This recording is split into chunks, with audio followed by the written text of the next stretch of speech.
Inner ring road case గురించి కూడా చూసే ఉంటారు మీరు. ఇన్నర్ రింగ్ రోడ్ కేసులో చంద్రబాబు నాయుడు ఆ కేసును కొట్టివేయించడానికి చూస్తున్నారు. ముఖ్యంగా ముఖ్యమంత్రి నిందితుడిగా ఉన్నటువంటి ఈ కేసులో సిఐడి విచారణ అంటే అది ఏకపక్షంగానే జరుగుతుందని భావించి దీనిపై సిబిఐ విచారణ చేపట్టాలంటూ ఆళ్ల రామకృష్ణారెడ్డి మాజీ ఎమ్మెల్యే ఆయన హైకోర్టును ఆశ్రయించారు. దీన్ని ఎలా మాట్లాడతారు మీరు? సార్, ఒక ముసలావిడ చనిపోయే పరిస్థితిలో ఉంది. కొన ప్రాణంతో ఆపరేషన్ చెయ్యాలి. ఒక డాక్టర్ గారు లోపలికి రాగానే ఒక పెద్ద ఆవిడకి, ఒక 40 ఏళ్ళు 30 ఏళ్ళు ఉన్నవాడికి దగ్గు జలుబు బాగా వస్తుంది. ఇంకొక ఆవిడ చనిపోయేటట్టు వెంటిలేషన్ లో ఉంది. ఆ డాక్టర్ గారు మొదటగా ఎవరికి వైద్యం చేస్తారు?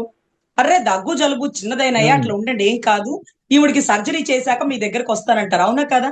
అంతే కదా, న్యాచురల్. అంటే ఏది ప్రయారిటీ అనేది ఇంపార్టెంట్ కదండి.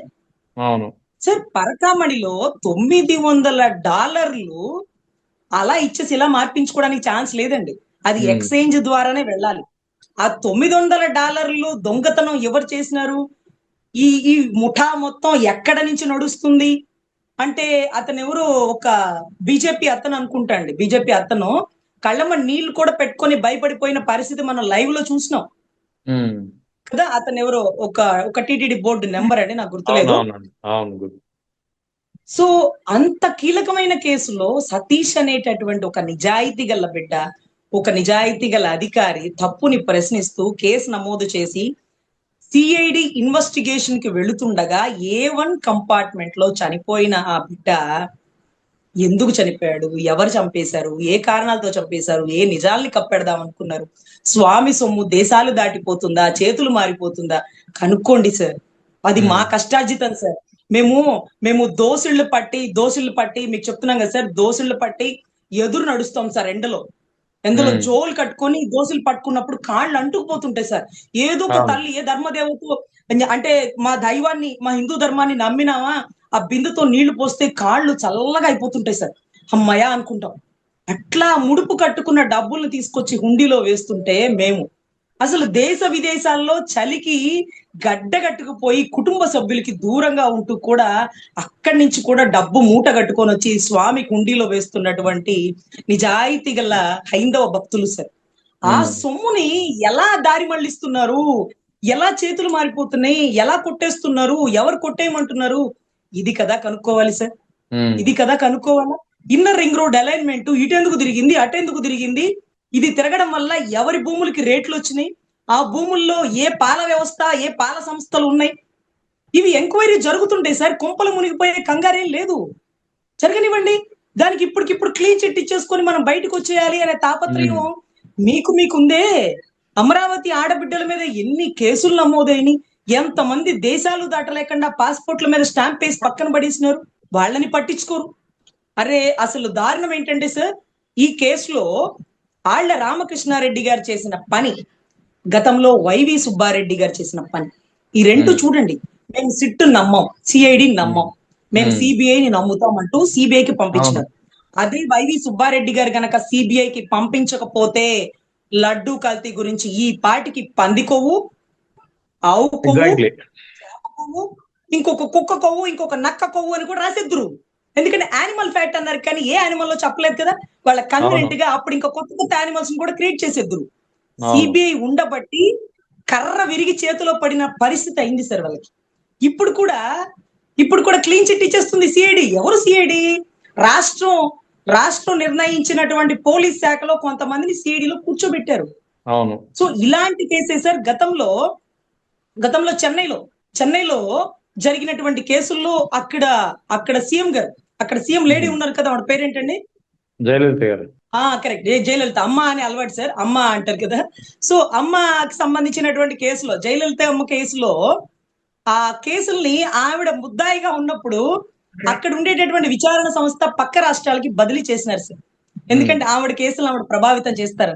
మీకు తెలుసు లేదా, వివేకానంద రెడ్డి గారి మర్డర్ కేసులో కూడా సునీతమ్మ జగన్ గారు ఒక నెంబర్, అంటే ఒక ముద్దాయి పార్టీలో ఆయన లేకపోయినప్పటికీ ఒకవేళ అప్పుడు ఉండేటువంటి సీఎం కి సంబంధించినటువంటి చుట్టరికాలు కదా అవినాష్ రెడ్డి గారు, కేసుని ప్రభావితం చేసేస్తారేమో వాళ్ళ బంధువు కోసం అప్పుడు ఉండేటువంటి సీఎం అని భావించి తెలంగాణకి ట్రాన్స్ఫర్ చేసినారు కదండి, మీకు గుర్తుందా? అవును, ఎగ్జాక్ట్లీ. అక్కడ సీఎం అప్పుడున్నటువంటి జగన్ గారు ముద్దాయి కూడా కాదు. కానీ ముద్దాయి ఎవరైతే ముద్దాయిలో ఉన్న వాళ్ళలో ఎవరైతే ఉన్నారో అతను సీఎం గారికి బంధువు కాబట్టి కేసు ప్రభావితం అయిపోయే అవకాశం ఉంది అని మార్చారు. ఇక్కడ అవును. ముద్దాయే సీఎం, ముద్దాయే ఇప్పుడు సీఎం. మరి ఇప్పుడు ముద్దాయిగా సీఎం గా ఉంటే వెంటనే ఈ కేసుని ఏ రాష్ట్రానికి బదిలీ చేయాలి? ఏ అవును. రాష్ట్రంలో సీఎం గారి కబంధ హస్తాలు లేని రాష్ట్రానికి ఈ కేసుని బదిలీ చేయాలి. ఈ గోలంతా ఎందుకండి? అన్ని చోట్ల ఆయనకి సంబంధించినటువంటి వర్గం ఏదో ఉంటది అన్న అనుమానంతో ఈ గోల ఆ గోల ఎందుకు? డైరెక్ట్ గా సిబిఐ విచారణకు పెట్టించేసేయండి. అంటూ 486 పేజీలు గల ఆధారపూర్వకమైనటువంటి ఎవిడెంటరీ డాక్యుమెంటరీ పొందుపరిచినారు అప్పట్లో. అవును. సో దాంట్లో 320 310 నుంచో పూర్తిగా ఆధారాలు ఈ రింగ్ రోడ్ ఇలా తిరిగి ఇలా వెళ్ళింది కదా, ఆ వెళ్ళిన దగ్గర భూములు ఎట్లా ఉన్నాయి, అవి ఎవరివి, ఎవరి పేరుతో రిజిస్ట్రేషన్ అయినాయి, వారి బినామీలు ఎవరు, వారి ఓనర్లు ఎవరు, వారి చుట్టరికాలు ఎవరు, వారికి సీఎం గారి కొడుక్కి ఉండేటటువంటి సన్నిహిత సంబంధాలు, ఇవన్నీ కూడా ఆధారపూర్వకంగా లిఖితమై ఉందండి. సో దానికోసమనే మీరు ఎంక్వైరీ చేస్తే సీఎం గారికి ఫేవర్ గానే వస్తుంది కాబట్టి ఎంక్వైరీ ట్రాన్స్పరెంట్ గా జరగాలి. సీఎం గారి పేరు లేకపోతే గుడ్, ఉంటే మీరు మార్చేస్తారేమో నన్ను ఒక భయంతో సిబిఐకి పెట్టించండి అన్నటువంటి ఆళ్ల రామకృష్ణారెడ్డి గారు వేసినటువంటి పిటిషన్ తాలూకా వివరాల మేరకి ఖచ్చితంగా ట్రాన్స్పరెంట్ గా జరగాలి అంటే ప్రతి కేసు సిబిఐకి పెట్టాల్సిందే. స్టేట్ పార్టీగా ఉన్న, స్టేట్ కి సంబంధించిన సీఎం పార్టీగా ఉన్నటువంటి ప్రతి కేసులో రాష్ట్ర పోలీస్ వ్యవస్థను నమ్మదగింది కాదు. ఇది జయలలితమ్మ దగ్గర నుంచి జరుగుతున్నది, గతంలో చాలా చోట్ల కూడా జరిగింది. ట్రాన్స్పరెంట్ గా ఉండాలి అంటే అలహాబాద్ హైకోర్టు ఇచ్చిన జడ్జిమెంట్ ఇందిరాగాంధీ వర్సెస్ రాజ్ నారాయణ గారి కేసులో ఇందిరాగాంధీ అప్పటి ప్రధానమైనప్పటికీ, ప్రధాని గారి కూతురైనప్పటికీ అలహాబాద్ హైకోర్టులో అప్పుడున్నటువంటి జడ్జి గారు ఇచ్చిన రిపోర్ట్ బిందాస్ గా రాజ్ నారాయణ గారికి ఎందుకు ఫేవర్ గా ఉందంటే తప్పు ఎవరు చేసినా తప్పే, తప్పు ఎవరు చేసినా తప్పే. సో అటువంటి పరిస్థితుల్లో కేసుని ట్రాన్స్పరెంట్ గా జరగాలంటే ఆళ్ల రామకృష్ణారెడ్డి గారు తీసుకున్న నిర్ణయం కరెక్ట్. దానికి రాష్ట్ర పోలీస్ శాఖ, రాష్ట్ర ముఖ్యమంత్రి వర్యులు అంగీకరించాల్సిందే. వాళ్ళలో నిజాయితీ ఉంటే ఎక్కడైనా నిజం బయటకు వస్తుంది. మేమే తేల్చాలి, మేమే క్లీన్ చిట్ వేసుకుంటాం, ఇది మాకు అర్జెంట్ అంటే మీ కేసుకి ఏం అర్జెంట్ లేదండి. పాపం A1 కంపార్ట్మెంట్ లో చనిపోయిన నిజాయితీ గల అధికారి సతీష్ కేసు చూడండి సార్. పరకామణి మా డబ్బులంతా దారి మళ్ళిస్తున్నారు, వాటి కేసులు చూడండి సార్. తర్వాత మీ కేసులు మిమ్మల్ని ఏం అరెస్ట్ చేసేస్తారా, మళ్ళీ జైల్లో పెడతారా? పెట్టరు కదా. కానీ మా సొమ్ము ఇంకెప్పుడు మారిపోతుందో, ఇంకా కూడా మారిపోతుందేమో. సో ఇది చాలా ఇంపార్టెంట్ అండి. సిఐడి వారు ఈజీగా ట్యాకిల్ చేయగల కేసు. ఎందుకంటే ఆ ఎక్స్చేంజ్ మనీ ఏదైతే ఉందో ఎక్స్చేంజ్ దగ్గరే మార్చుకోవాలండి, ఆ డాలర్స్ కానీ దానికి సంబంధించిన ఏవైనా. సో ఏ ఎక్స్చేంజ్ లో మార్చి ఉంటారు, ఎక్కడికి తీసుకువెళ్ళాడు, ఆ ముద్దాయి కూడా ఇంకా ఉన్నాడు.